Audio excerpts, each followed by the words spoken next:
Vem, eu mostrarei que o meu caminho te leva ao Pai. Guiarei os passos teus e junto a ti hei de seguir. Sim, eu irei, saberei como chegar ao fim. De onde vim, aonde vou, por onde irás, irei também.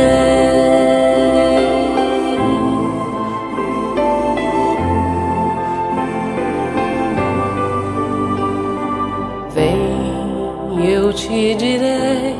Boa noite a todos. Então vamos, nesse momento, cerrar os nossos olhos para que a gente possa sentir com mais profundidade, com mais sensibilidade, o plano espiritual que nos envolve. É um momento que nos desligamos do mundo lá fora. É um momento que somos muito mais individualidade do que personalidade. É um momento que encarnados e desencarnados formamos um todo. Estamos no mesmo universo dimensional. A alegria de estarmos nessa casa que nos acolhe, que nos ampara, que nos oferece tratamento para o corpo e para a alma, que dissipa a nossa ignorância, que amplia os nossos horizontes e nos dá a certeza da onde nós viemos, para onde nós estamos indo e o que nós estamos fazendo aqui. Agradecemos a Deus que nos concede a vida e que nos concede o tempo. A Jesus, nosso mestre, nosso guia, nosso modelo, a toda espiritualidade amiga aqui presente das mais diferentes denominações religiosas. Nosso abraço acalorado a todos e o nosso muito obrigado, porque é justamente nessa diversidade, nesse amor, nessa confraternização que nós vamos entender um pouquinho melhor do que significa o amor de Deus por nós, o amor de Jesus, dos espíritos superiores que nos conduzem, que nos acolhem, que nos direcionam e que às vezes também nos chamam a atenção, como um bom pai. Então agradecemos também a todos aqueles que fazem parte dessa nossa jornada terrena. Cada pessoa que passa pela nossa vida nos ensina algo, como sermos melhores, principalmente em relação a nós mesmos. A cada dia uma lição, um aprendizado e a oportunidade que Deus nos oferece para que a gente possa conquistar a felicidade que já está dentro de nós.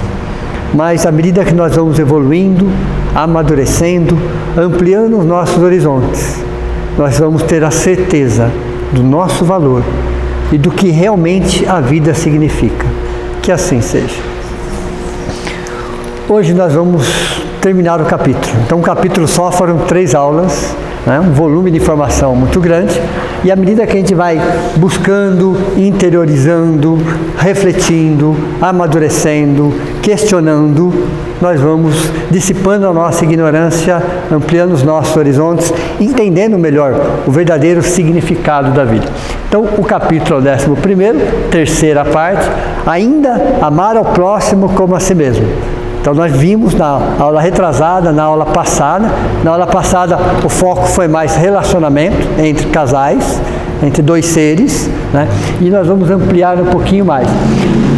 Olha o conceito, amar é compreender o estado espiritual de cada criatura. É entender que cada ser humano está num momento diferente. Não é melhor ou pior, está num momento diferente. Então ele é o quê? Ele é uma mistura de pelo menos as últimas 50 subpersonalidades. E eu não estou exagerando. Hoje nós somos uma mistura das últimas 50 subpersonalidades. Muito antes de Cristo, tá? Mas muito antes de Cristo. Então vocês imaginem aí há 10 mil anos para cá. Quantas vezes nós encarnamos, quantas experiências nós já tivemos.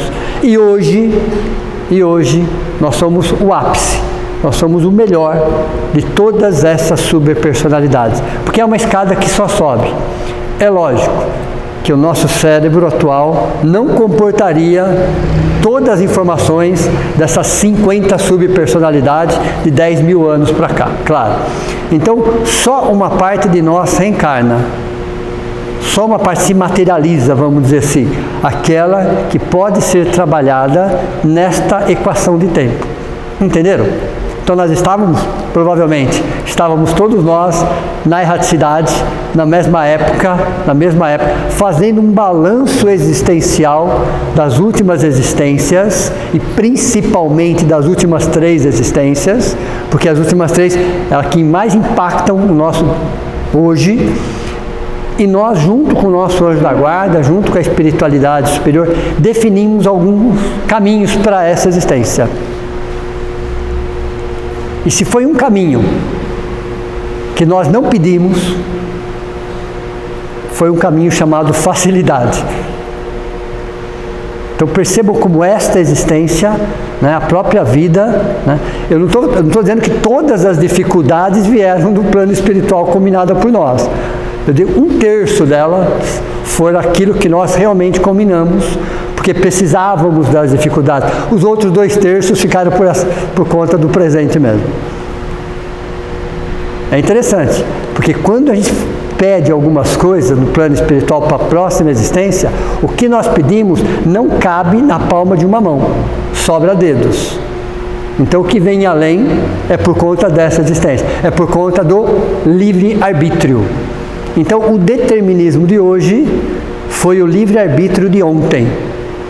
Então boa parte do que acontece conosco tem muito mais a ver com o presente do que com o passado.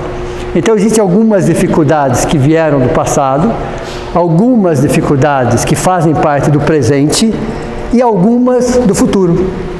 Olha que interessante. O que é a dificuldade do futuro? No meu processo de aprimoramento, eu peço algumas coisas justamente para aprimorar o meu espírito para a próxima jornada. É interessante. Nós temos a dor, podem me ajudar se vocês quiserem, evolução, expiação, auxílio e sensibilização. Temos 4 níveis de dores no planeta Terra. A expiação vem do passado, a evolução faz parte do nosso biológico ainda, o auxílio vem do presente e a sensibilização é do futuro. Então, no nosso momento, ainda a dor é necessária, no nosso momento evolutivo. Ela ainda é necessária porque ela ajuda a aprimorar o nosso espírito. Ela ainda faz parte de um processo de aprendizado. Necessariamente? Não, necessariamente não. Tem a ver com o livre-arbítrio. Muitas das coisas poderíamos ter aprendido por amor e nós escolhemos a dor. Fomos orientados, fomos aconselhados e mesmo assim decidimos por alguns caminhos. Esses caminhos nos trouxeram experiências. Essas experiências, quando não justificadas, quando não terceirizadas, agregam valores. Entenderam ou não?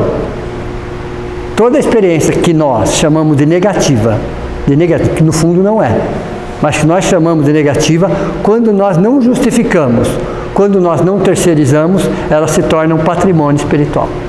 Então, amar é compreender o estado espiritual de cada... Compreender não é exatamente querer viver junto, tá? Compreender é aceitar que cada ser humano está no seu momento evolutivo. Cada ser humano.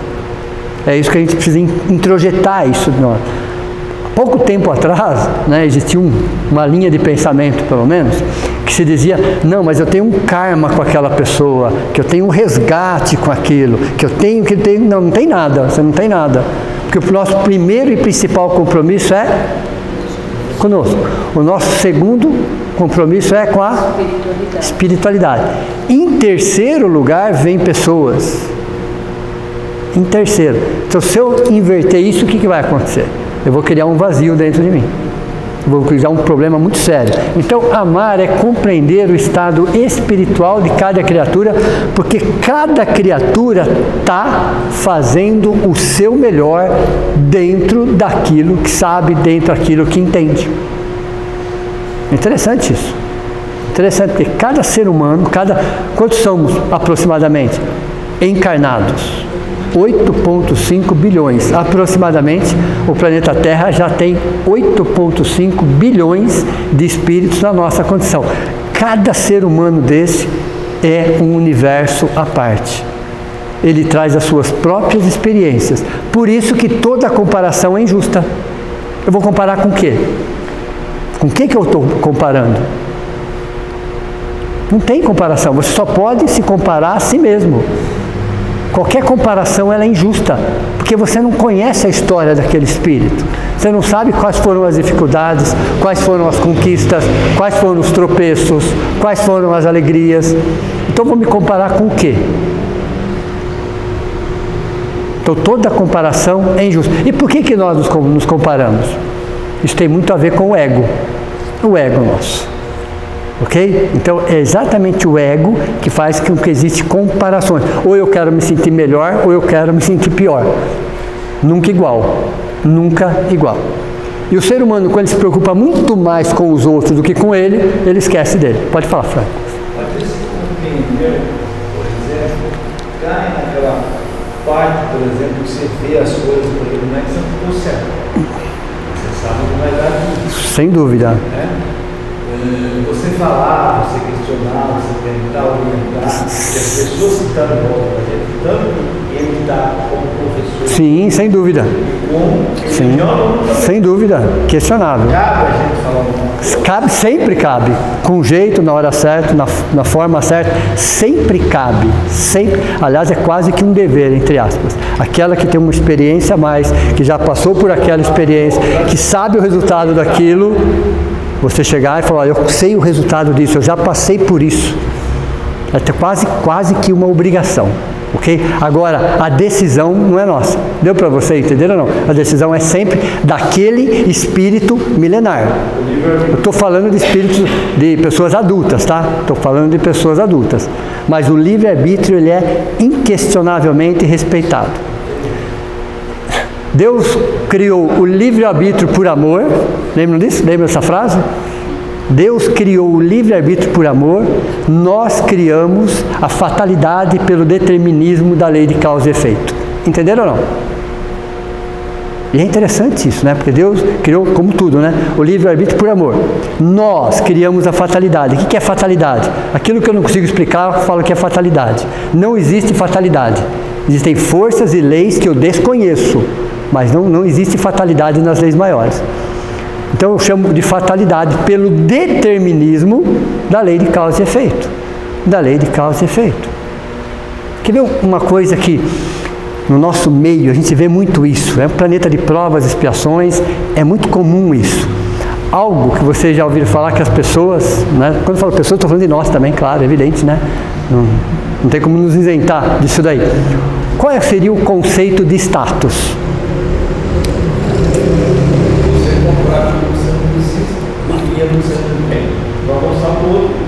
Exato. Status é comprar aquilo que não precisa com dinheiro que não tem para provar para as pessoas que você não gosta aquilo que você não é. Entenderam? Isso é status. É o melhor conceito de status que eu ouvi até hoje, exatamente.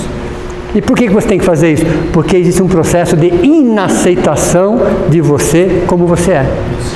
Falta amor próprio. Entenderam? Isso é falta de amor. Alguma coisa em conquistar coisas materiais, não tem problema nenhum nisso. Isso faz parte do processo, inclusive. É isso que a gente vai falar sobre isso também hoje. Entenderam? Então vamos lá. Somente se dá aquilo que se possui. Veja. Como exigir o amor de alguém que ainda não sabe amar? E quantas vezes nós já fizemos isso? E quantas vezes nós não amamos? Então veja, nós no planeta de provas e expiações, todos nós estamos, entre aspas, no mesmo caldeirão. Todos nós estamos fervendo sobre o mesmo fogo. Uns mais, outros menos, mas todos nós estamos fervendo, porque essa lição do amor, nós ainda somos principiantes. Essa é a grande verdade. Nós estamos tateando agora, entendendo agora. Por quê? O amor fora é uma consequência do amor dentro. O amor próprio. Ego é uma coisa, egoísmo é uma coisa. Por exemplo, qual é o resultado do egoísta? a carência, ele está sempre carente. Nada satisfaz. Nada satisfaz. Por mais que tenha, nada satisfaz. Então, o egoísmo faz com que as pessoas se fechem. O altruísmo faz com que as pessoas se abram. E para quem se abre, nada falta. Vocês já repararam isso ou não? Quando a gente se abre para o mundo, parece que as coisas fluem melhor. Quando nós nos fechamos na nossa verdade, no nosso mundo, a carência fica como uma constante na nossa vida. Nada supre, nada, absolutamente nada supre. E lembram dessa frase, dessa fórmula? Está fácil agora, né? Felicidade é igual realidade menos expectativa. Você pode ter perspectiva, não expectativa. Então nós temos que diminuir ao máximo a expectativa em relação a nós mesmos.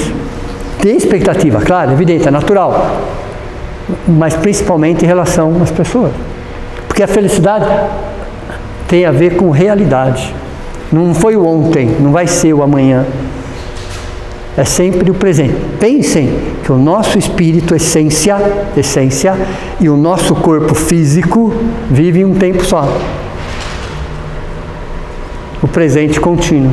Tudo bem? Você está vivendo o que você está sentindo. Se é algo de 20 anos atrás, vira presente. Se é algo que você está se preocupando para daqui 10 anos, vira presente. Entenderam ou não? Seu espírito, nosso espírito, não sabe diferenciar tempo. Ele simplesmente sente. Ele simplesmente sente. Ele é atemporal nesse sentido. E o nosso corpo físico acha que está acontecendo agora. E ele começa a reagir dessa forma. Então, todo o nosso processo metabólico, ele passa a crescer, a evoluir, ou a diminuir, ou a alterar em função das emoções que nós estamos sentindo. Entenderam ou não? Mas há 50 anos atrás, há 100 anos atrás, há 150 anos atrás, parece que o impacto das emoções era menor.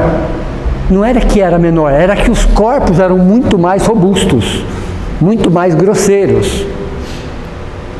Isso não é uma crítica, mas quando a gente olha a foto dos nossos avós ou bisavós, bonitos eles não eram. Ok? Dentro de um padrão de beleza. Eles eram até meio quadrados, já repararam ou não? Eram fortes fisicamente. Eles eram fortes porque precisava ser. O trabalho deles era muito duro, era muito braçal. Então, a estrutura física deles era outra. Então, as emoções nesses corpos mais grosseiros, o impacto era menor. Se passaram 50 ou 100 anos, nós percebemos que as emoções, o impacto sobre o nosso físico é outro. E as próximas gerações vão sentir ainda mais. Deu para você entender ou não?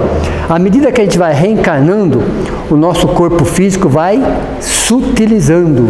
Ele vai ficando mais leve. É uma vantagem? É. Mas é uma desvantagem. Porque as emoções acabam mudando todo o seu metabolismo.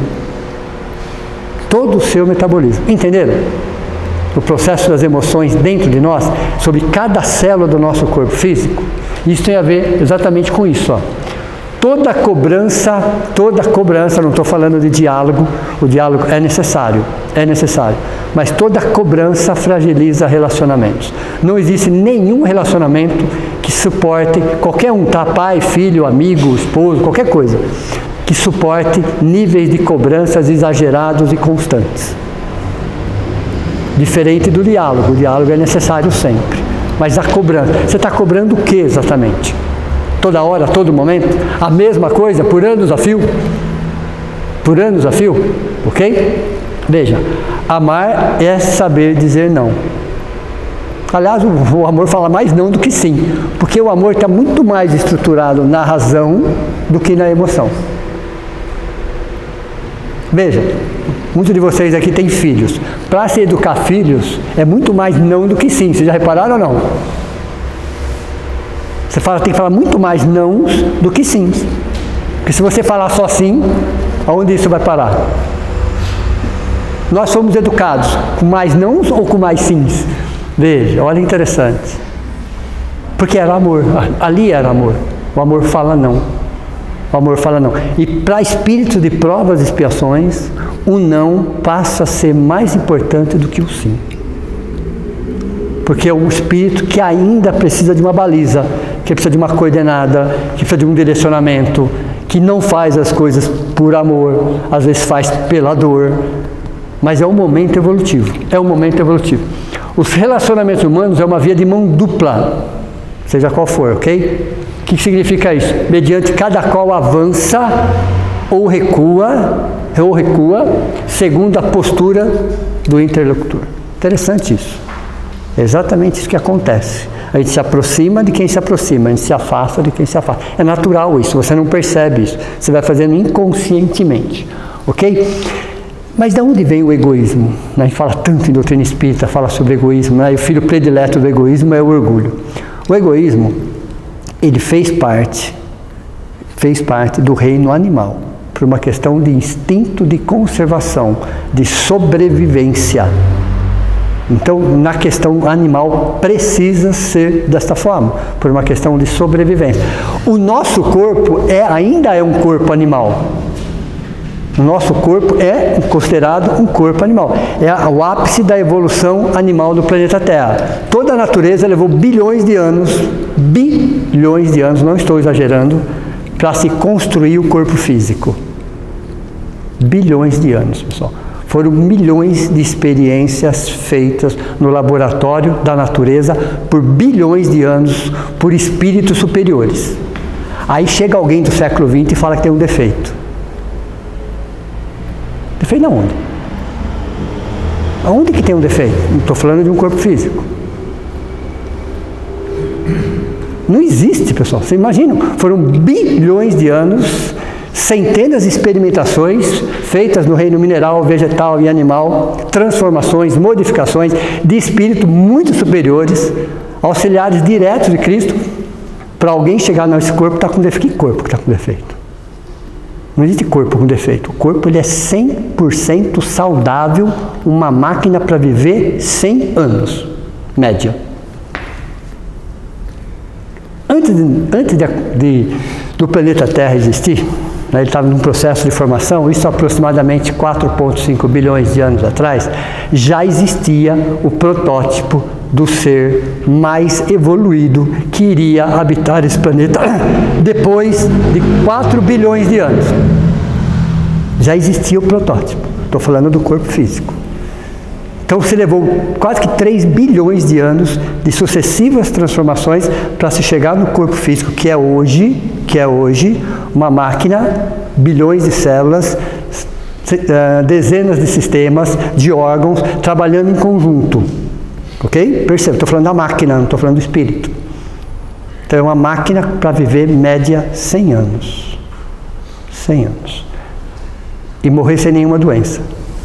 Sabe aquela vela que apaga, que acaba o pavio, que acaba que é o combustível da vela? Acaba, só acaba e apaga. Simplesmente assim. Simplesmente assim. Mas não é o que acontece. E por que não é o que acontece? Porque a nossa condição moral é baixa.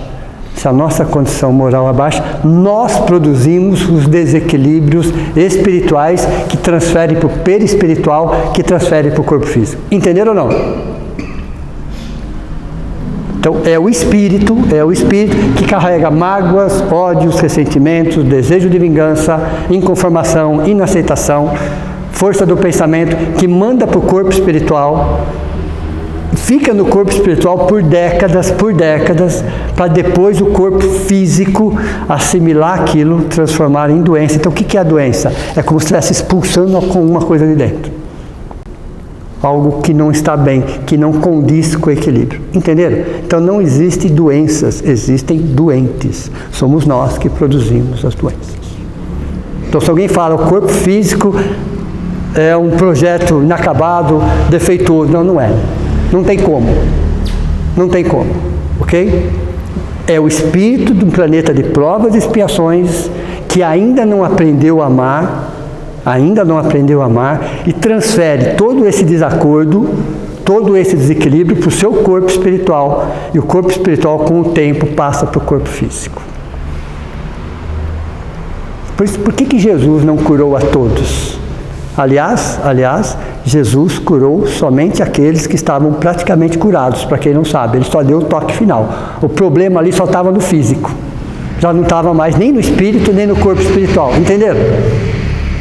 Enquanto o problema está no espírito e no corpo espiritual, há um alívio, mas a situação ainda está ali, porque a lição ainda não foi aprendida. Aqueles que Jesus curou, o problema só estava no físico. O espírito e o corpo espiritual já estavam limpos. Esse espírito já tinha aprendido a lição. Entenderam como funciona? Então eu posso produzir uma doença? Pode, como? Mágoas, ressentimentos, ódios, inconformações, inaceitação, orgulho, arrogância, prepotência, vaidade desmedida. Tudo isso gera um desequilíbrio espiritual e perispiritual. E aí no processo encarnatório eu tenho 3 forças atuantes. Quais? Mob. Os pais, né? A espiritualidade. Vamos lá. 3 forças. Mob é a principal, é a que preponderam. Lembra o mob? Modelo organizador biológico, perispírito. Segundo, leis da genética, leis da natureza, ok? Terceiro, nome de um chocolate. Vocês vão lembrar disso ou não? Né? Oxi, vocês não comem chocolate então? Eita! MMM, ok? Molde mental da mãe. Então a mãe no processo de gestação, as mães que estão aqui, vocês não visualizam o bebê antes de nascer, como é que vai ser o rostinho, como é que vai ser isso, como é que vai ser aquilo, né? Já fica imaginando algumas situações. Imagine a força do pensamento da mãe naquele espírito. MOB primeiro, modelo organizador biológico, genética, que não é uma lei da natureza, não tem como, ok? Não tem como ser lei da natureza, é uma lei natural e automática, que é a combinação pai e mãe, de família, claro, evidente, e o molde mental da mãe. Essa é a terceira força que ajuda. Então nós vamos reencarnar, nós trazemos o MOB primeiro, é ele que vai definir algumas situações. Não tem muito a ver com o pai e com a mãe não, tá? O MOB não. As leis da genética, ok? Naturais. E aí vem o molde mental da mãe. Então, no processo reencarnatório, você tem 3 forças. Lógico, depois você tem o que? O MOB, pai, mãe, espíritos geneticistas e obsessores. Temos também. Okay? Então, o processo reencarnatório é muito mais complexo do que a gente imagina. Mas cada caso é um caso. Cada situação é uma situação. É interessante que as leis são iguais, são idênticas para todos. Para todos. Não existem 2 leis. Mas está adaptada, condicionada ao nosso momento evolutivo. Aí entra a justiça de Deus. Veja, aí entra a justiça de Deus, que é milimetricamente perfeita. Eu não estou exagerando quando eu falo milimetricamente. Milimetricamente, porque dá a cada um segundo as suas obras.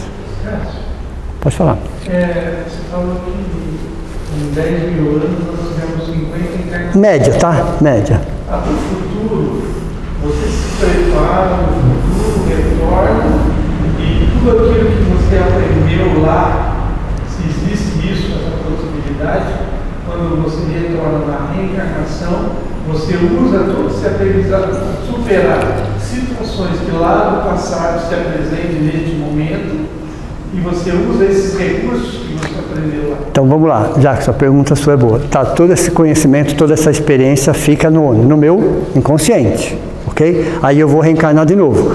Essa próxima reencarnação, eu vou trazer parte disso de acordo com aquele momento evolutivo.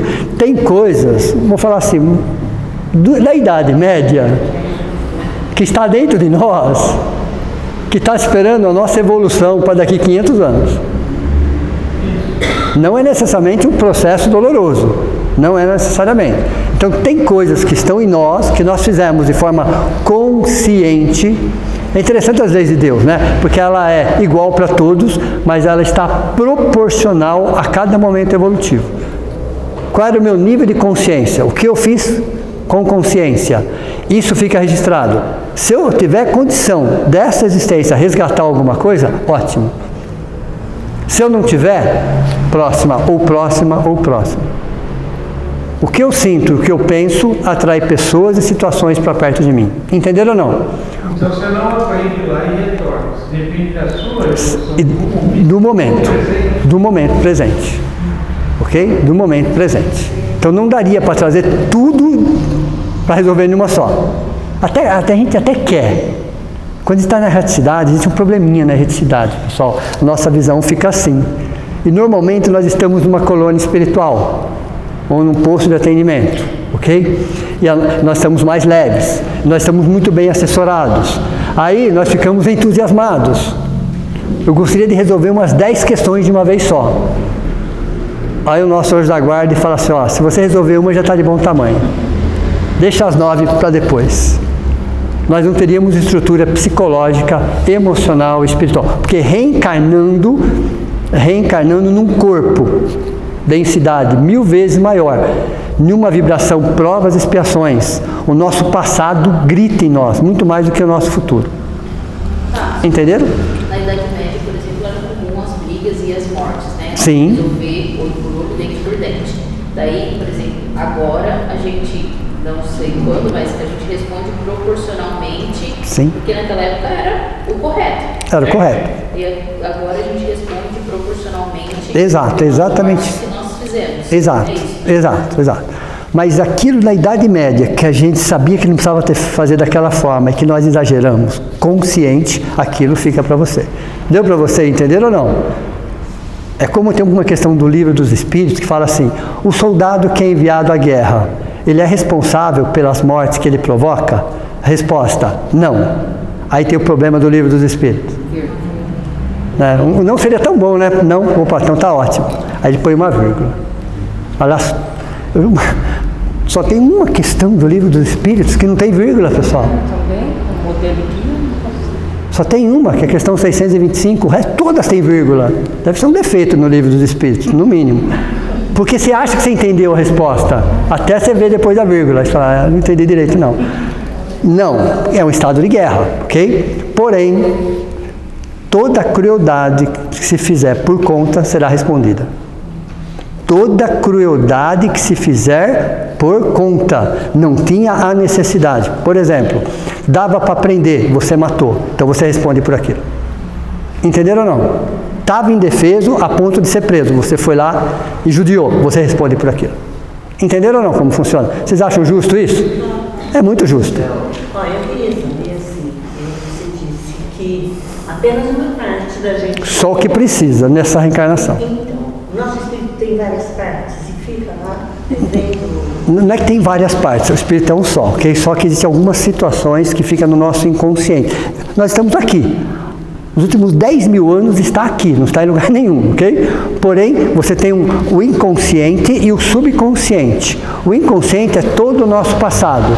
O subconsciente é o nosso passado mais próximo, ok? Então, existem coisas que estão no inconsciente, mas está aqui. É que nesse momento não tem condições de vir à tona. Então, o que eu ouvi dizer é que há espíritos bem elevados que eles têm essas partes da consciência que ele pode agir em determinados lugares. Uma só consciência trabalha em muitos lugares. Sem dúvida, espíritos superiores. Mas muito superior? Vamos dizer assim, né? Aí você tem um fenômeno, no livro dos médiuns, tem um capítulo que fala sobre bilocação, bicorporiedade. Né? Bilocação, que é locação, você pode estar em 2 ou mais lugares ao mesmo tempo. Você está com você é um só, tá? Mas você pode se projetar em vários lugares ao mesmo tempo. Vou dar um exemplo. Nossa Senhora, né, que nós chamamos de Nossa Senhora aqui, ela é vista no mundo todo ao mesmo tempo. E por que as pessoas enxergam ela de forma diferente? Porque a gente não enxerga, a gente interpreta. Deu para você entender ou não? Você vê uma luz, você vê uma vibração, você vê o formato de uma mulher, de acordo com a sua cultura, de acordo com o seu conhecimento, de acordo com a sua religião, de acordo com o seu entendimento, você interpreta aquilo. Por isso que Nossa Senhora tem formas diferentes. Não é que ela tem forma diferente, ela é uma só. Porém, nós interpretamos de forma diferente. Então, um espírito assim desse nível, desse nível aí, ok? Ela pode estar em vários lugares ao mesmo tempo. Espíritos superiores. Nossa Senhora Aparecida, Nossa Senhora do Carmo. E às vezes até de formas diferentes. Porque nós interpretamos, nós não enxergamos nada, nós interpretamos tudo. Ok? Nós interpretamos tudo. Você vai interpretar de acordo com o seu conhecimento, de acordo com a sua cultura, de acordo com a sua religião, de acordo com o seu momento. Então, um espírito superior, ele pode ser visto em 30 lugares diferentes, no mesmo momento, com 30 formas diferentes. Entenderam ou não? A forma não é ele, é a interpretação que nós damos a ele. Isso muda alguma coisa? Não muda nada. O importante é a essência. Então, bilocação é você estar em muitos lugares ao mesmo tempo. Bicorporeidades, 2 corpos, seria bi, mas é muito mais do que isso. Só que ele fica num ponto, ele só projeta isso em vários lugares. Entenderam? Então, espíritos superiores. Superiores. Tudo bem? Tem algum espírito superior aqui? Né? Desse nível, pelo menos? Quase que levantou a mão, né? Eu falei, não. Né? É porque ele tem orgulho da humildade dele. Você entendeu? É assim. Então veja, e é interessante quando a gente estuda sobre esse assunto aqui, esse gráfico aqui, pessoal, né? Nós sempre achamos que o contrário de apego é desapego. Não era assim?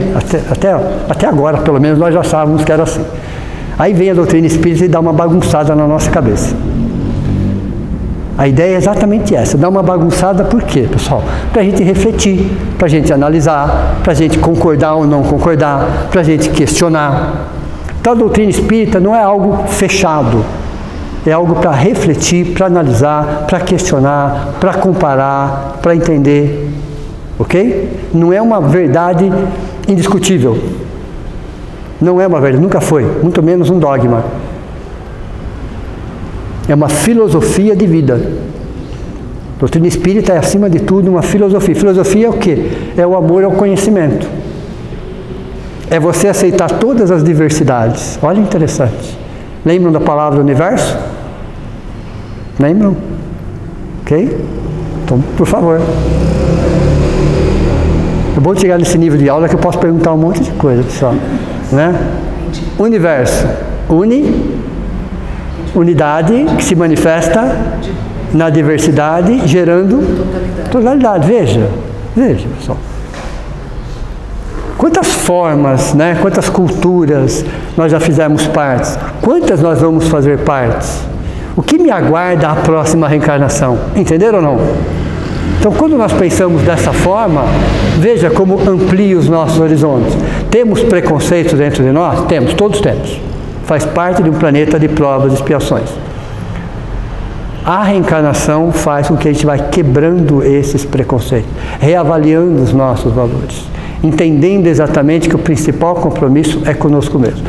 E a doutrina espírita nos traz esse conceito de apego. Quando nós nos apegamos demasiadamente, exageradamente, excessivamente, já fizeram isso alguma vez ou não? Né? Em alguém ou em algo ou numa posição social qual é a causa real do apego excessivo? O medo de perder, não é assim? Como se algo realmente nos pertencesse, como se aquilo fosse propriedade nossa. Como se aquilo fosse propriedade nossa. Nem o nosso corpo é propriedade nossa. Nem o nosso corpo. Nós vamos ter que devolvê-lo para a natureza. Vai devolver meio usadinho e tal, não tem problema, ela não vai reclamar. Ela nos deu um corpo novinho, nós vai devolver um meio usadinho, ok? Não tem problema. Ela vai reciclar aquilo. Ela vai reciclar. Mas nem o nosso corpo nos pertence. É um instrumento, é uma ferramenta para o nosso processo evolutivo. Então, cabe ao espírito, eu vou um pouquinho mais além agora, né? Cabe ao espírito agradecer o corpo. Olha que interessante, nós nunca tínhamos pensado dessa forma. Agradecer a ferramenta, agradecer o corpo. Porque através do corpo é que nós estamos tendo a oportunidade de evoluir, de crescer, de se aprimorar. Uma ferramenta. Imagine uma ferramenta na mão de um bom profissional. O que ele faz com a ferramenta? Cuida, não é assim? Agradece. Ele sabe que o sustento da família dele, sai daquela ferramenta. Então ele protege, ele cuida, ele ampara. Ele olha para aquela ferramenta com gratidão. Olha ou não olha?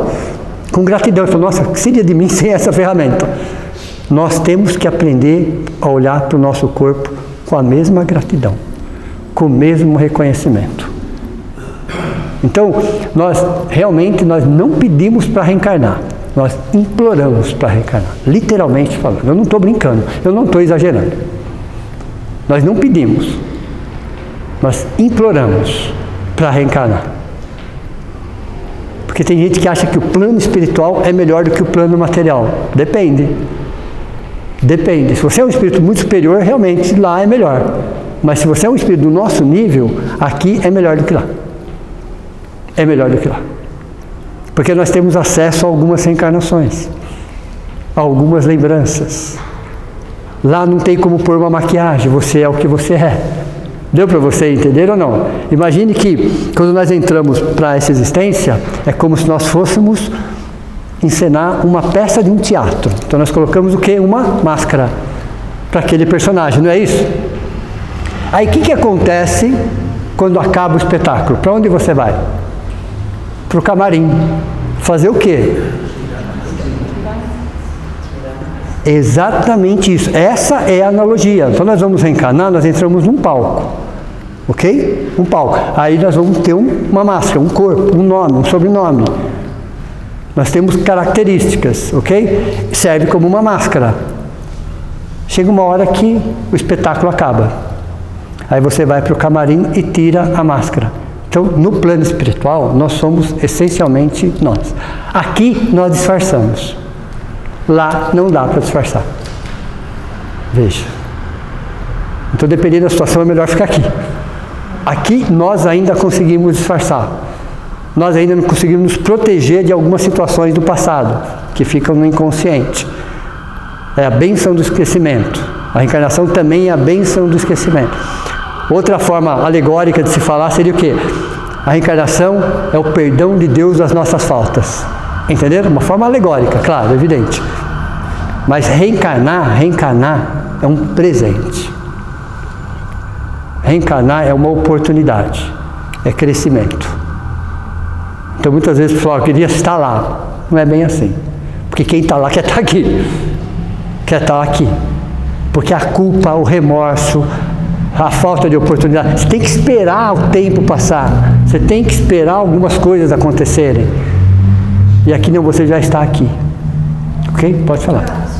Eu assisti uma entrevista do Dr. e não saiu mais na minha cabeça. Ele disse que ele, conversando com o Chico falou para ele que tinha um medo terrível da morte. Ele falava? Clodovil. O Chico falou para o Clodovil. Eu fiquei meio assim, o Chico tem medo da morte, gente. Eu tenho isso, e eu não me lembro... O contexto. Exatamente. Eu também não conheço essa entrevista, então não posso nem comentar nada do Chico falar isso, né? E eu fiquei com medo. Eu não conheço a entrevista nem o contexto, mas pode estar pesquisando para ver qual é o contexto que ele disse. A gente não pode pegar só aquela, né? A gente tem que pegar todo um conteúdo para entender isso daí.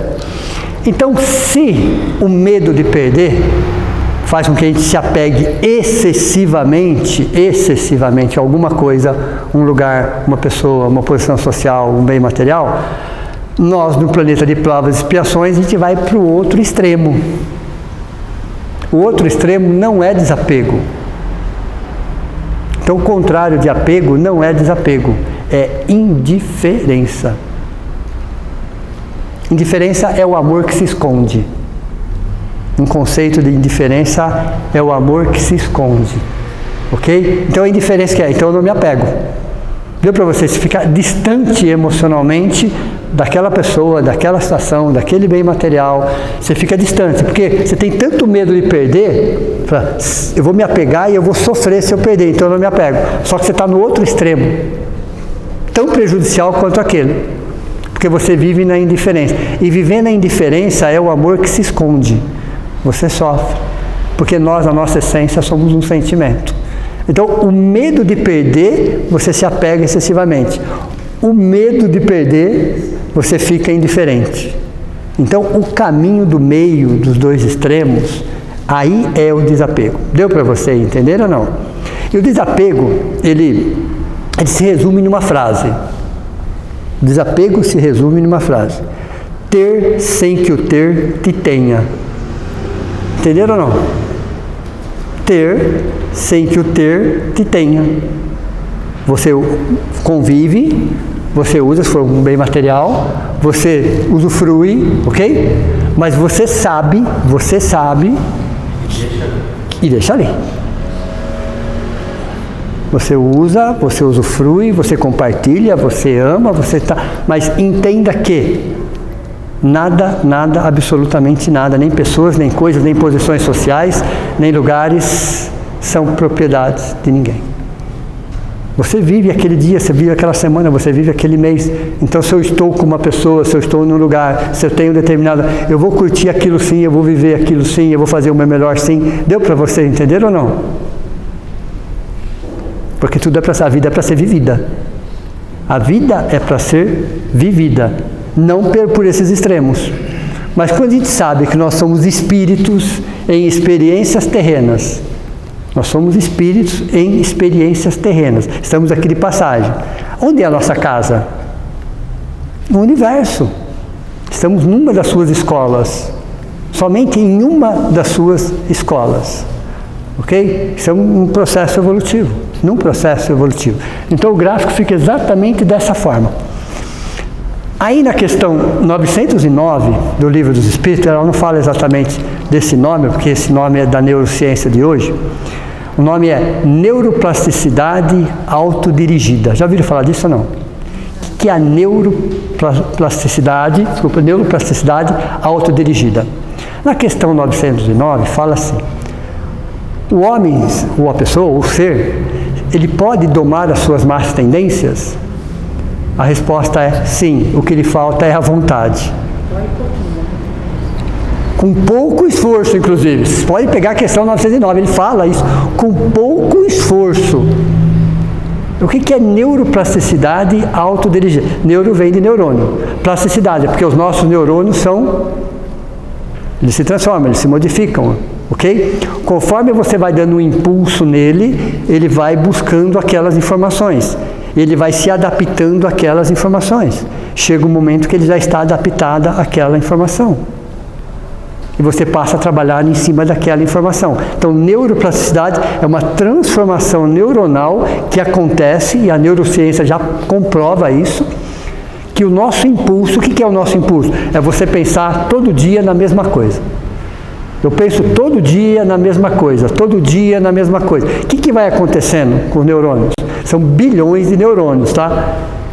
Eles vão se conformando àquele impulso. Quando você percebe, ou quando você não percebe, porque vira automático, você já está fazendo aquilo.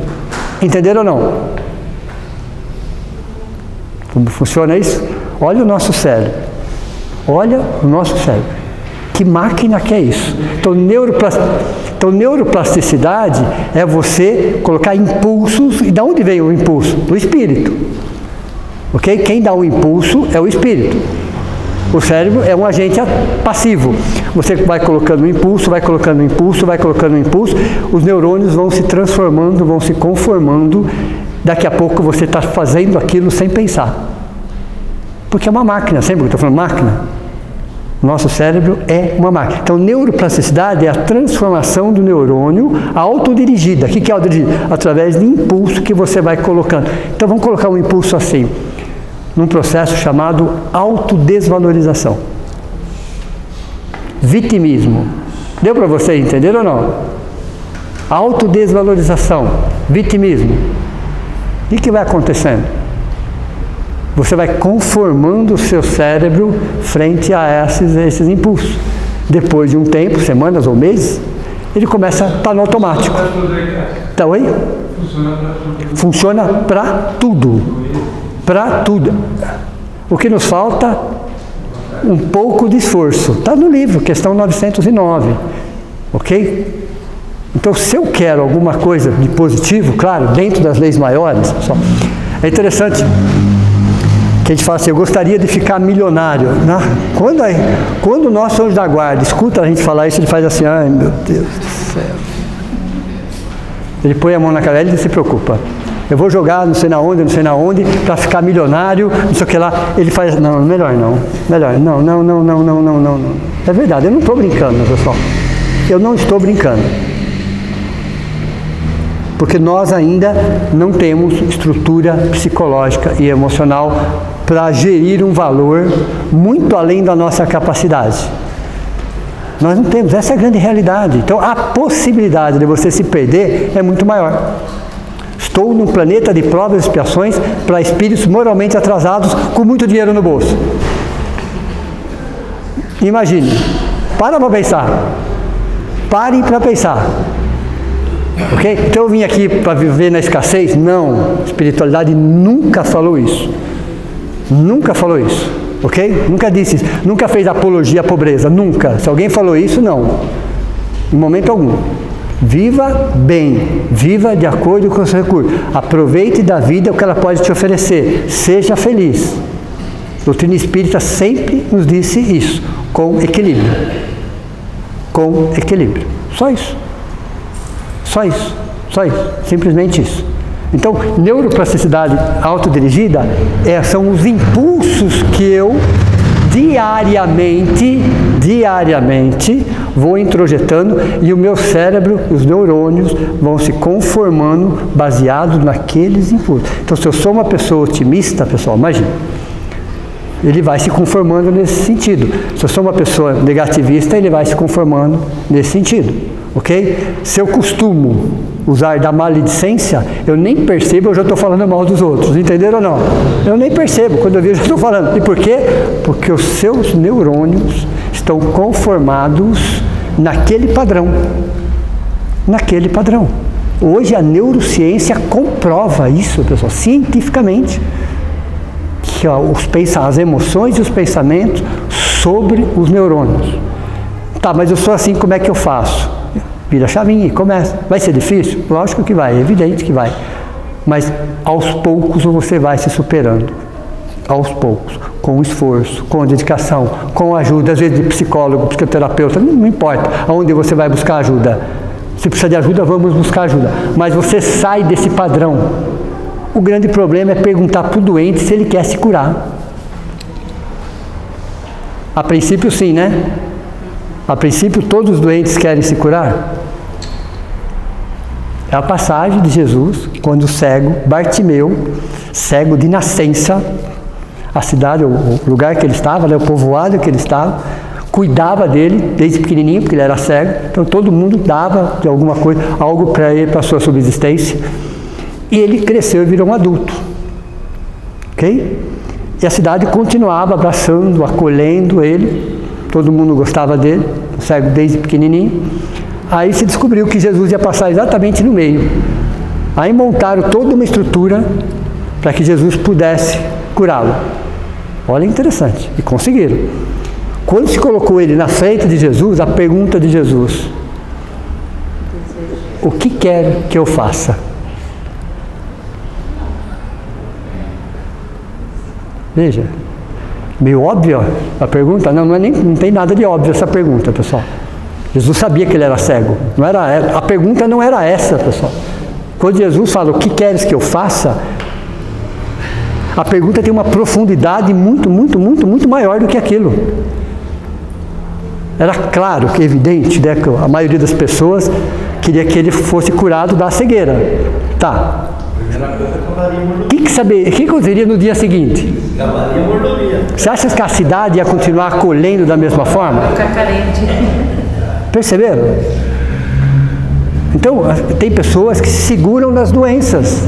Se você perguntar para ela se ela quer ser curada, ela vai falar que sim. No fundo, não quero. E por que não quero? Porque está numa dependência psíquica, emocional, psicológica do meio em que ela está. Então, o que queres que eu faça? Exatamente. Você está preparado para uma nova realidade? que não vai ser fácil. A nova realidade que não vai ser fácil. Como que ele nunca tinha visto, né? Exato. Então, será que todo doente quer se curar? A maioria não. Interessante, quando a gente vai andando pela rua, a gente nota uma coisa muito interessante. Estou com fome, estou precisando disso, mas nenhum deles coloca, eu quero trabalhar, eu preciso comer. Tem de tudo, faz parte, ok?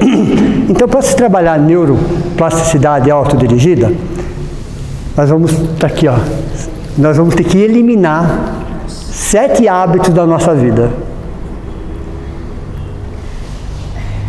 Se realmente, se quiser trabalhar isso, ok? Nós temos que eliminar, por onde eu começo? Está na lousa, tá? Nós precisamos eliminar 7 hábitos da nossa, que todos temos.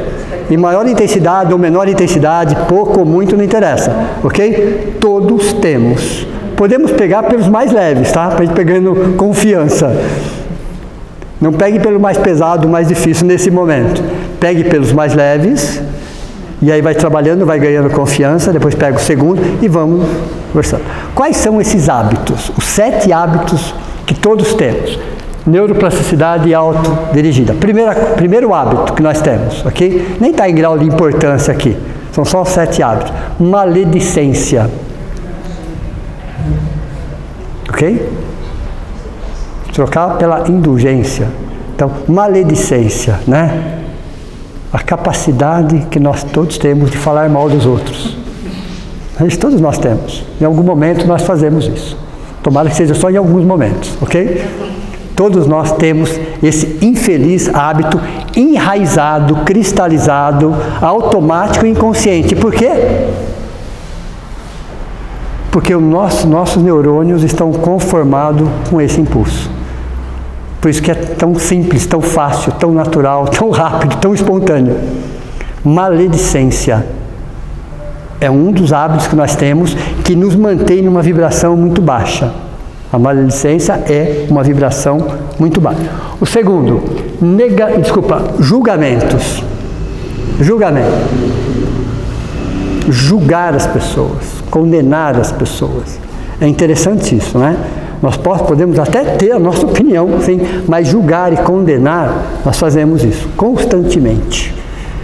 Só que mal sabemos nós que toda vez que nós usamos desse padrão, estamos também usando para nós, inclusive, julgando e condenando as pessoas, ok? Existem leis para isso. Existem leis para isso. Okay? Não seremos nós que podemos colocar o dedo na cara de ninguém. Até que perguntaram uma vez, isso lá na década de 70, né? Perguntaram para Chico, dentro de uma comoção que aconteceu no Brasil, né, de um crime que o Brasil inteiro se comoveu, e aí foram perguntar para a pessoa errada, né? Perguntar para o Chico, aliás, a pessoa não ia perguntar nada para ele, você quer saber? Jamais perguntaria alguma coisa para ele. Eu também jamais perguntaria, ok? Porque foram perguntar para ele qual era o conceito que ele tinha de criminoso. E ele respondeu, qualquer um de nós que foi descoberto. Então não dá não perguntar nada para ele não. Melhor não perguntar. Ok? Melhor não perguntar. Porque todos somos ou não somos. Talvez não seja daquele crime. Daquele especificamente. E de outros. Quem daqui está isento? Não estou falando de crime de matar uma pessoa, pessoal. Estou falando de crimes, né? Contra a natureza, contra a criança, contra o animal, contra qualquer dignidade humana, o abandono. E tem crimes de todas as espécies. Ok? Julgamento. Terceiro, negatividade. Não é viver alienado, mas a gente não precisa ser negativo, ok? Nós não precisamos ser negativos. Pare para pensar que o Brasil, o planeta Terra, os países, hoje é a nossa escola. Então tudo que acontece de alguma forma tem a ver com o nosso crescimento. Vamos fazer o nosso melhor. Então, frente a uma situação X, eu tenho que fazer a seguinte pergunta: eu serei um agente facilitador ou um agente complicador? Frente a qualquer situação, eu serei, dentro daquela situação, um agente facilitador ou um agente complicador? É uma pergunta que a gente tem que fazer constantemente. No meu dia a dia eu convivo com pessoas, como vocês todos convivem. E as pessoas dependem uma das outras, claro. ok? A todo momento, a todo momento. Pessoas que você conhece fisicamente e pessoas que você não conhece fisicamente, mas que chegam até você, assim como você chega até as pessoas, porque precisamos das pessoas. Quando as pessoas chegam até mim, eu vou ser um agente facilitador ou um agente complicador? É uma pergunta. Frente àquela questão, posso ajudar ou vou complicar ainda mais? Então veja, a negatividade atrapalha em muito, muito, muito, muito, muito. Terceiro, né? Quarto, reclamação. Esse nossa seu saiu do fundo do coração. Nossa, né? Porque reclamar virou um hábito, um vício. Reclamar de tudo e de todos. De tudo e de tudo. É lógico que em alguns momentos, com a pessoa certa, você desabafar, você reclamar, tudo bem, faz parte, precisamos inclusive. Mas a todo momento, a toda hora, com todo mundo? Não. Neuroplasticidade autodirigida. Então, vocês estão entendendo, pessoal? Por que nós temos esses infelizes hábitos cristalizados e enraizados que por décadas, para não falar existências, tá? Por décadas nós nos acostumamos a trabalhar nessa vibração. Nessa vibração. Só que essa vibração, ela vai adensando o nosso corpo espiritual. Ele vai adensando, ele vai ficando mais pesado. Ok? Então o planeta de provas e expiações tem um corpo espiritual nessa faixa. Regeneração, essa faixa. Felizes, essa faixa. Então, de acordo com o peso específico do nosso corpo espiritual, nós somos atraídos para aquele planeta e para aquela faixa. Entenderam? Então, ninguém caiu de paraquedas. Nós só fomos puxados, literalmente falando, para a nossa escola, para o nosso ano escolar, de acordo com o peso específico do nosso corpo espiritual, que está condizente com o planeta de provas e expiações. Entenderam? Não tem erro, pessoal. Caí aqui de paraquedas, porque eu sou um espírito superior. Só se você é um missionário daí. Aí sim, precisamos deles, mas não é o caso. Não é o caso. Tudo bem? Até porque os missionários, os poucos que nós conhecemos, eles não têm nenhum desses hábitos, tá? Nenhum deles eles têm. Que alguém deu para ele? Não, eles foram também por existências trabalhando isso. Ninguém constrói um Chico Xavier numa existência. São 4, 5 reencarnações sucessivas trabalhando aquilo dentro dele. E assim outros missionários também. Quinto, desculpas. Sabe aquele desculpismo? Você não faz e acha uma desculpa. Você sempre está se justificando. Então, toda vez que eu fico me desculpando, né? Até porque nem dá, né? Desculpa. Você pega a palavra, você quebra ela no meio. Como é que você pode tirar a culpa de alguém? Desculpa, né? Não tem como. A própria palavra já é autoexplicativa. Então, toda vez que eu fico me desculpando, eu não evoluo. Eu não cresço. Eu vou ainda agregando mais peso no meu corpo espiritual. Eu vou adensando ainda mais. Neuroplasticidade autodirigida. Por que as pessoas se desculpam? Porque isso já virou um automático dentro dela. Ok? Exageros. Exageros. Onde estão os exageros? Estão nas máscaras. Lembram disso? Amor, desamor, pseudo-amor. Okay? Todos os exageros, todos os excessos estão nas máscaras. Todo exagero diz de uma falta. Ele tem muito mais a ver com uma falta do que com algo. Eu estou exagerando nisso por quê? Isso é uma fuga. Eu estou fugindo de alguém, de alguma coisa, da minha consciência. Então, todo exagero denota uma carência, denota uma situação. E por último, dogmatismos. O que é um dogma? O que é um dogma? É uma verdade indiscutível, imposta. Você não discute, você não conversa, é aquilo e pronto. Então, esse dogmatismo, essas certezas absolutas que nós temos, que tem que ser, que é assim, que é daquela forma, que não pode... Não existe isso no universo, tá? Não existe isso no universo. Por exemplo, para chegar a Deus, quantos caminhos nós temos?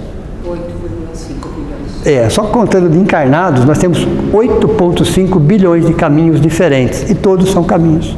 e todos os caminhos são válidos. Por que o meu tem que ser o melhor?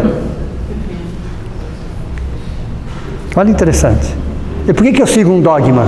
Por que eu concordo com um dogma? Porque eu não tenho capacidade de refletir, de analisar, e é muito mais cômodo. Então o comodismo também encaixa aí. Então eu me acomodo a uma situação. Mas vocês já barganharam com Deus em algum momento? Vários. Né? A barganha, olha, vou fazer isso, mas o senhor me dá aquilo. Já fizeram isso alguma vez ou não? Promessas, alguma coisa nesse sentido? Né? Interessante isso. Né? Não estou criticando ninguém por isso, mas é infantil. É uma mentalidade infantil. Não estou criticando ninguém, mas é uma mentalidade infantil. Porque normalmente é para atender os nossos interesses, né? Aos nossos interesses. Tudo bem, mas já passou essa fase. E vamos respeitar quem está, claro, evidente. Ok? Mas vamos entender que a conexão com Deus, pessoal, é um pouco diferente daquilo que nós estávamos acostumados. E por que nos trouxeram aquela informação? Porque nós estávamos preparados para aquela informação. Se você perguntar para um espírito superior, me fale sobre Deus, ele não vai saber nem falar. Não por ele, por nós. Ele vai falar, não existem palavras no seu vocabulário que eu possa te explicar essa coisa. Deu para vocês entenderam ou não? Porque a capacidade de assimilação, de consciência, de sentir Deus dele é muito maior. É muito maior. Tanto que, olha, interessante. O nome da religião do futuro. Filosofia astronômica. Essa vocês não sabiam, né? Vai cair na prova, tá? Anotem. Ok? O nome da religião do futuro. Talvez a gente não saiba exatamente o nome, mas ela vai se basear nisso. Filosofia astronômica. Por que filosofia? Porque filosofia é o amor ao conhecimento. Tudo bem? Ao saber. Entende? Filosofia. E por que astronômica? Porque é através da astronomia que a gente consegue ter uma pálida ideia da grandeza de Deus. É a astronomia que nos dá essa visão macro de Deus. Não como uma pessoa, qualquer coisa nesse sentido, mas da grandeza, dessa inteligência que está no micro e no macro, das subpartículas atômicas das grandes galáxias. Então, quando pergunta o que é o mal? O mal é a ausência do bem. Não é, não existe a ausência do bem, existe a ignorância do bem. É diferente. Mas aonde o bem não está? Aonde Deus não está? Entenderam ou não? Então, quando o ser humano começa a encontrar essa conexão, ele entende o que significa o amor. O amor por ele, o amor pelo semelhante, o amor pela natureza, a gratidão. Mas para isso, ele precisa eliminar isso que, através da neuroplasticidade autodirigida, ficou impregnada dentro de si. E aí, hoje, a nossa sociedade, existem muitas inteligências, todas elas já foram catalogadas, estudadas, uma hora a gente vai entrar em detalhes sobre cada uma delas. A última, a mais moderna, né, que chegou há alguns anos atrás, fala sobre a inteligência social. A inteligência social. E é a ética é a base da inteligência social. A ética é a base da inteligência social. Olha que interessante isso. O que nos falta hoje. Então, ética é o amor a serviço da humanidade. Ética é o amor a serviço da humanidade. Eu não tenho que me preocupar com o outro, eu tenho que me preocupar comigo, ok? Não sei expliquei, mas também tu tens falado muito inteligência emocional. Sim. Essa é da década de 90. Exato. Né? São 11 inteligências. 11. E hoje, olha, é interessante, a neurociência já consegue onde está cada uma dessas inteligências no cérebro, através de estímulos. E hoje está descobrindo mais uma, a inteligência social. Né? Então você tinha uma lógica matemática, você tinha a da linguagem, a corporal, sinestésica, que é a mesma coisa, a pictográfica, olha interessante, a espacial. Então foi. Hoje se fala em 11 inteligências. E a mais moderna, descoberta recentemente, chama inteligência social. Aí descobriram que a base, a essência da inteligência social é a ética. E que é a ética? Amor à humanidade. Amor à humanidade. Então, amar a si mesmo, Amar a si mesmo é a gente entender isso dentro de nós. Porque se o nosso compromisso é conosco, pessoal, mas meu vizinho não faz, tal pessoa não faz, as pessoas não fazem. Isso é um problema delas. Deu para você entender ou não? Porque quando a gente desencarnar, nós vamos ter uma entrevista com a nossa consciência, tá? Nós vamos ter uma entrevista com a nossa consciência. Com a nossa consciência. Então não vai ter ninguém lá com um caderninho, com anotação, qualquer coisa nesse sentido. Esqueçam disso, pessoal. Tudo está gravado dentro de nós. Então a nossa e essa entrevista com a nossa consciência somos nós, conosco. Somos nós, conosco. Aí eu vou lembrar a questão 621 do Livro dos Espíritos, que diz assim: onde está escrito as leis de Deus? Na consciência dos homens. Ponto. Ponto. Quem vai me libertar ou quem vai me aprisionar é a minha consciência. É a minha consciência. Aí vem as leis de Deus, leis educativas, nunca punitivas, que mais uma vez vai me condicionar a uma nova existência, uma nova oportunidade, justamente para que eu possa crescer. Aí vem aquela frase para a gente fechar a aula de hoje. Aí vem a bondade. Até agora estamos falando da justiça de Deus. Vamos terminar falando da bondade de Deus com uma única frase. Um momento de amor cobre uma multidão de pecados. Entenderam? O que é quando eu fui ver lá, estava no singular mesmo, tá? É mesmo. Um momento de amor singular cobre uma multidão de pecados. Tinha um S lá no fim, está no plural. Então, uma mudança de atitude real, faz com que a gente se redima com a nossa consciência. É a bondade de Deus. Entenderam como funciona? É interessante porque Deus tem muitos atributos. Os que nós conhecemos e muitos que nós nem conhecemos. Mas se a gente só se apegar em 2, já está mais do que bom. Muito mais. Mais do que suficiente. Justiça e bondade. Deus é soberanamente justo. Soberanamente bom. O difícil é saber quando ele está sendo bom e quando ele está sendo justo. Porque não tem uma linha divisória. Não existe uma linha. Aqui ele está sendo bom, daqui para frente não, porque é assim, ó, a todo momento. Quando ele é infinitamente bom, ele está sendo justo. Quando ele é infinitamente justo, ele está sendo bom. Entenderam? Se a gente se apegar somente nesses 2 e pautar a nossa vida nisso, pessoal, quantos sofrimentos podem ser evitados? Quantos? Quanto que a vida cresce aos nossos olhos? Quanto isso nos dá um colorido diferenciado para nós? Mas isso é conquista, tá? Deus também não dá nada para ninguém, não. Ele nos dá a oportunidade. Conquistar as coisas cabem a nós. Cabe a nós. Não existe essa questão de dom. Também não existe isso, tá? Troque a palavra dom por esforço, por dedicação, por conquista. Porque Deus ama todos os seus filhos, todos, com a mesma intensidade, mas dá a cada um segundo o seu momento evolutivo. Cabe a nós, no nosso momento evolutivo, fazer o melhor. Fazer o melhor. E as crises, que está sempre vivendo em crise, é a oportunidade de ressignificar, de reavaliar, de reinventar, de crescer. Crises é exatamente para isso, para que possamos ser melhores, principalmente em relação a nós mesmos. Por isso que o amar ao próximo como a si mesmo necessariamente começa por amar a si mesmo. Necessariamente precisamos aprender a desinflar o ego e alimentar o amor próprio. Uma boa noite a todos vocês, meu muito obrigado, até a próxima. Claro. Que eu não queria interromper a aula. É assim, você disse que não existe doença, existe doentes. E eu entendi que a evolução espiritual está ligada à longevidade. Eu queria saber uma explicação. Por que Kardec morreu aos 64 anos com um aneurisma cardíaco? Sim. Se espiritualmente ele era avançadíssimo. Então, aí é que está. Então, aí é que está, veja. Aos nossos olhos, de 5%, da nossa visão de 5%, nós pensamos alguma coisa nesse sentido.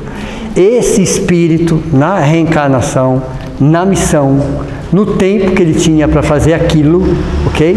Para fazer aquilo, ele tinha que chegar até os 50 e poucos anos, numa outra estrutura, depois se envolver com aquilo e voltar para a espiritualidade.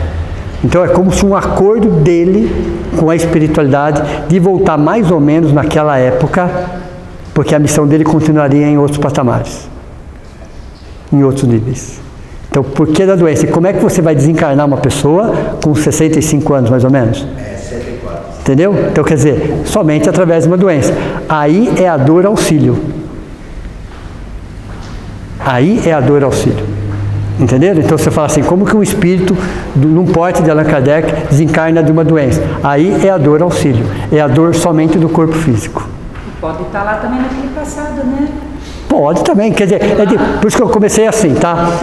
A nossa visão de 5%, a gente acaba não entendendo algumas coisas, mas quando você olha um pouco mais, se você olhar mais 5%, você já acha essa resposta.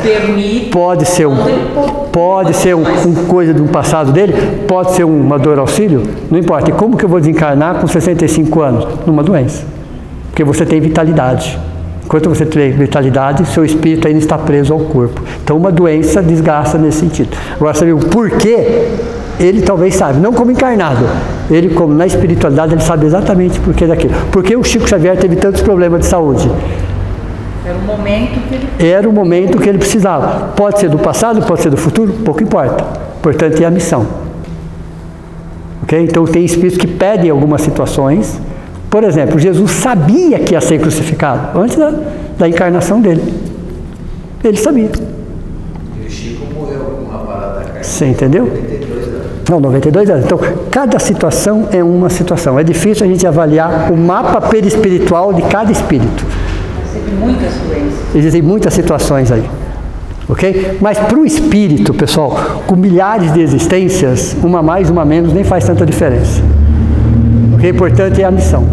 Ok? Então vamos só fazer a prece de encerramento.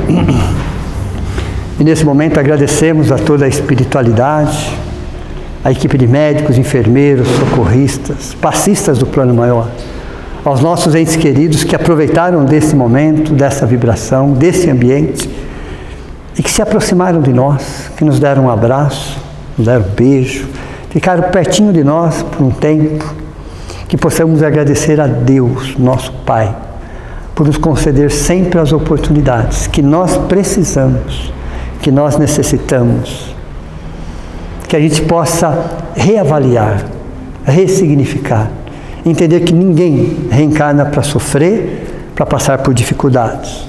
Algumas poucas dificuldades fazem parte do nosso crescimento, mas que possamos olhar a vida com os outros olhos, começando a olhar a nós mesmos com outros olhos. Que assim seja.